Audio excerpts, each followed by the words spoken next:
Good morning, afternoon, evening, depending on when you're looking at this. This is Tom Alexander. This is the U.S.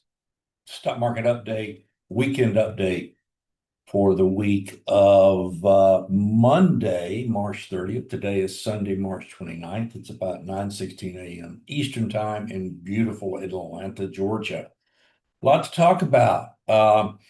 We have had this mind-numbingly whippy market, and that's true both day to day and certainly intraday. Those of you that day trade know exactly what I'm talking about. Those of you that try to swing trade know exactly what I'm talking about. And that's really who I try to address. You investors, I'm sure you're just adding to your portfolios here. Great. Uh, Now, we are finally in something resembling perhaps at least a short-term capitulation phase to the downside.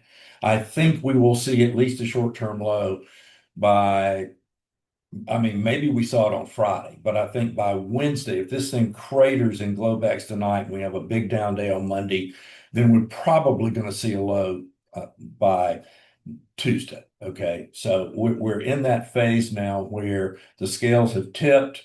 Uh, we're finally seeing some conviction to the downside. We've taken out important levels. We're sort of in the middle of nowhere in terms of most of the indices. They're basically in elevator shafts to the downside. We'll go over all that. We're also starting to see some technical readings that would indicate perhaps we're closer than not to at least a short-term low, some levels that are correlated with lows. So let's get into the charts here and we'll go over some stuff. By the way, please like, please subscribe, all the things all the YouTube people beg you to do because it helps with the algorithm. I would very much appreciate that. Okay. Let me make sure we're looking at what I think we're looking at because occasionally that will not be the case. Let's see. Okay, here we go. So this is the SPX, and I have the levels highlighted on here. Now, by the way, that you probably know this by now, but you could go to the website alexandertrading.com, click on weekly update. It's free. That will take you to this week's update, the reports, all the charts you see, I have posted on the website. You can also download a PDF if you choose, if you want to use it as reference. And you can go back and you can look at previous weekend reports and you can see the veracity of the work that I do. Everything that I do is based on auction market principles, okay? How an auction market actually trades. It's not theory. The market trades based on auction market principles. That's an irrefutable fact. So that's what I use. That's what all this analysis is based on. A lot of people come to me because of market profile. I do use market profile. Market profile, the highest use of market profile is to help identify market condition. So sometimes a market profile graph will give you a better view of market condition than a bar chart will, and vice versa. Those of you that have worked with market profile, I've been working with market profile for most of the 4 years I've been trading. I can look at a market profile. I can look at a bar chart and draw in my head a market profile. So they're really interchangeable. What you want to do as a trader is to identify market condition. You're looking for where value is, where value is not. Okay, enough of that. Okay, so clearly the market is in an initiative phase of development. That is an auction market term, market profile term, legacy term from Settlemeyer's original work. But we're trending to the downside. The market is looking for value here. There's a gap here, then we have this level up here, but you can see we're sort of in the middle of nowhere. Now, the next downside level is down in the SPX, excuse me, is around 62.40, 61.39. And that coincides with the breakout here that we had above this high following that April low. Okay. So this is going to be an important level. If we do crash on down into this level, again, we're closer and closer to at least that short-term low. bear markets and corrections within bull trends that are prolonged tend to have the strongest rallies. Eventually, sooner rather than later, I would think by, Tuesday or Wednesday next week, we're going to have this face ripping 2.5% rally straight up. Now it might come straight back down, but that's the nature of bear trends, whether the bear trend is a bear market or whether it's a bear trend of a correction in a larger degree bull market. Now, are we in a bull market or a bear market? I still think we're in a bull market. A 10% correction in a bull market is not unusual. We had, Brett at all-time highs right at the high. So that would be unusual to have a bear market start with NYSE cumulative advanced decline line at an all-time high. I'm not saying it couldn't happen, but those are reasons that I believe that we're going to see eventually higher all-time highs than at least some of the indices. But back to where we are today. I think that we're going to have a short-term low next week. Now, whether or not we have some more drama to the downside first remains to be seen. The levels you see on my chart are derived just from auction market concepts. You have some lows here, you have this high here. So this is clearly an important level as determined by market participants. And then to the upside, we have this gap if we get the sudden bungee jump because of something that happens overnight in the Middle East that's perceived as short-term positive, that will happen. Okay, let's look at the NDX, similar position as the SPX as you would imagine. You have some stuff, some trade in here. There's a little bit of volume on the horizontal scale. And then below there, you have the breakout to new all-time highs following that April correction. To the upside, again, you have this gap, and then you have this level up in here. Now, let's just see for fun, if we were to bungee jump back up and close this gap, you're looking at not quite a 2% move. This would be a 5 or 6% move. So it gives you an idea. But sooner rather than later, we're going to get that face ripping, screaming, relentless rally that probably leads to lower lows and less momentum, but we'll cover that when we get there. All right, that's NDX. Let's look at the Dow. And the Dow has already reached this breakout level from the April low here. Okay, it stopped on a dime there on Friday. Below here, I'm sort of guessing, just looking at maybe. I mean, this is sort of a maybe. If we crash lower from here, let's look at the Russell. Now, this is what's interesting. The Russell did not trade to a lower low below this high. That could be perceived as, are we setting up a positive divergence? Maybe. We're going to find out pretty quickly on Monday whether or not that's the case. But this has a potential to be a positive divergence, leading to a rally, or at least the short-term rally. And then let's look at the equal weight S&P. Now, the equal weight was showing a ton of relative strength for almost a year, and it has suddenly become more highly correlated with the cap-weighted S&P, which you can see here, it is sort of in the middle of nowhere. The next level is down in this area here. And then let's look at the New York Composite, the broadest of the indices.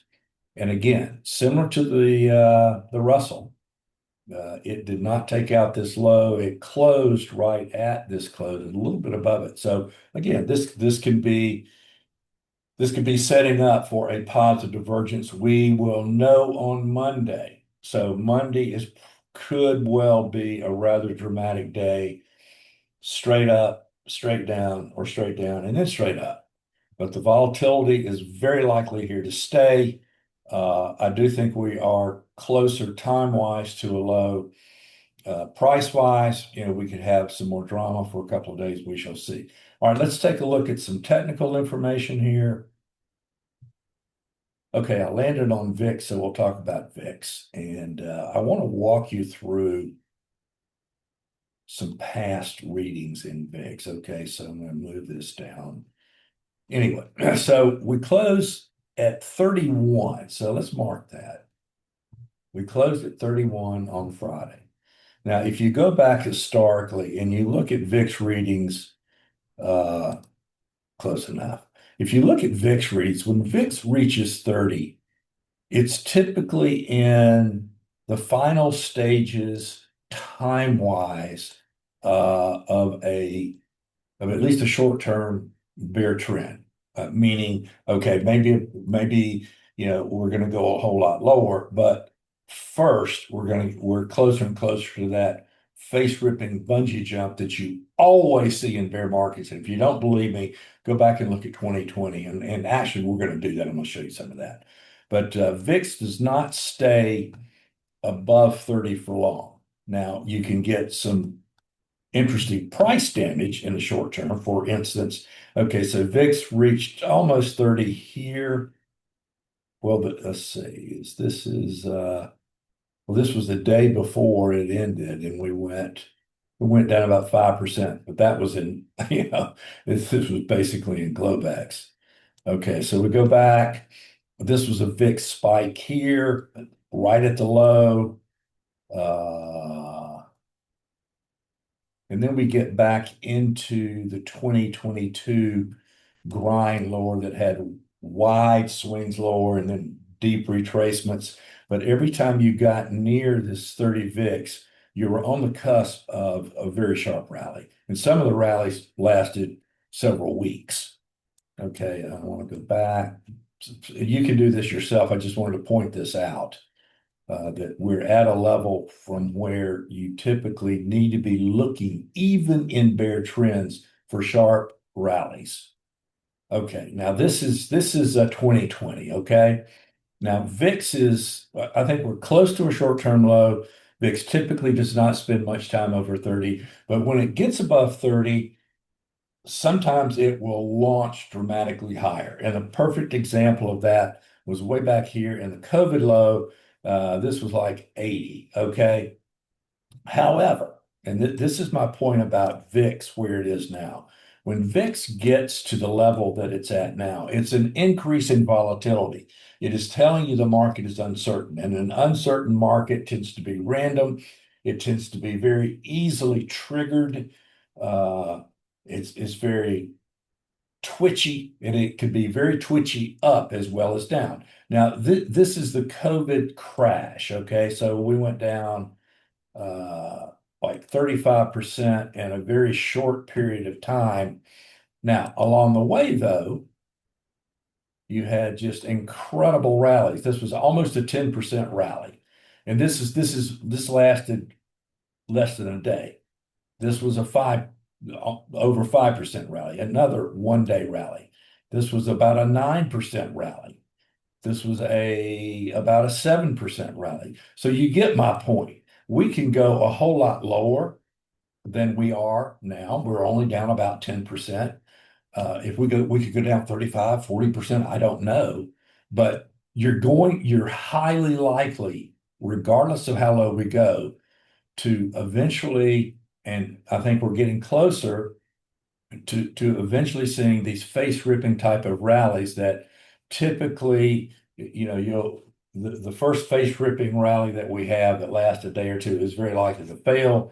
But this is what you're looking at. Okay, you're looking at these retracements that are just, you have your strongest rallies over a day or two occur in bear trends. That's a fact. This is your typical bull trend here, where you just grind higher day after day after day.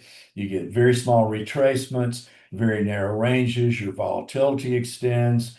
But look, this is up 17%. Well, and I mean, took months. Well, you're up 10% here in 2 days. So this is what I'm talking about. Now, from a trading perspective, this is exciting times. You just have to be aware. And the best way to take advantage of this is through trading lightly. Don't, by no stretch of the imagination should be saying, oh, okay, we're going to rally 10%. I'm going all in here. Now, you never do that. You don't need to do that. So position sizing is everything. Your trade strategy, your trade tactics are everything. But this is the condition I think we're in. We have an elevated VIX. We have a lot of uncertainty. One tweet and this thing can be up 3%. Okay. One tweet and it can go back down 3% plus. That's where we are. So, guys, have a great week. If stuff starts to shake up and I can add value, you'll hear from me again very soon. At the latest next weekend. You guys take care. I'll talk with you soon.